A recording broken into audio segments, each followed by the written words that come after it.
Hello everyone, నేను ఒక unboxing video చేస్తున్నాను. ఇది దేనికి సంబంధించింది ఏంటని వివరాలు అయితే చెప్తానండి.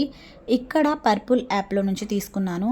ఆల్మోస్ట్ లేడీస్కి ఇదొక బెస్ట్ యాప్ అని చెప్పొచ్చు. అందులో అన్ని ప్రొడక్ట్స్ అయితే ఉంటాయండి, బ్యూటీ సంబంధించి, హెయిర్కి సంబంధించి. ఇక్కడ నేను హెయిర్కి సంబంధించి అయితే తీసుకున్నానండి రోజ్మేరీ వాటర్. నేను ఒక 2 టైమ్స్ ఆల్రెడీ వాడాను. బట్ చాలా రోజుల తర్వాత గ్యాప్ వచ్చిందండి. ఈ మధ్యలో నేను ఆర్డర్ చేయలేదు, అసలు వాడట్లేదు కూడా. దాదాపు 1 ఇయర్ దాటుతుందండి వాడక. బట్ ఇక్కడ వచ్చేసి నేను ఇప్పుడైతే మళ్ళీ ఆన్లైన్ చేసుకున్నాను. కొంచెం హెయిర్ ఫాల్ ఎక్కువ ఉందని చెప్పేసి. ఇక్కడ ఇదివరకు 300 ml ఉండేది పెద్ద బాటిల్. నేనైతే పెద్ద బాటిల్ ఎప్పుడు ఆన్లైన్ చేయలేదు, చిన్నది చేశాను. 100 ml 2 బాటిల్స్ వాడాను. ఇప్పుడు 2 కలిపి తీసేసుకున్నాను. పెద్దది వచ్చేసి 305 ml, చిన్నది వచ్చేసి 100 ml. ఇది ఎలా వాడాలో మన వీడియోస్లో ఉన్నాయి, ఇంట్రెస్ట్ ఉంటే చెక్ చేయండి. నేను కూడా ఒకటి పోస్ట్ చేస్తాను.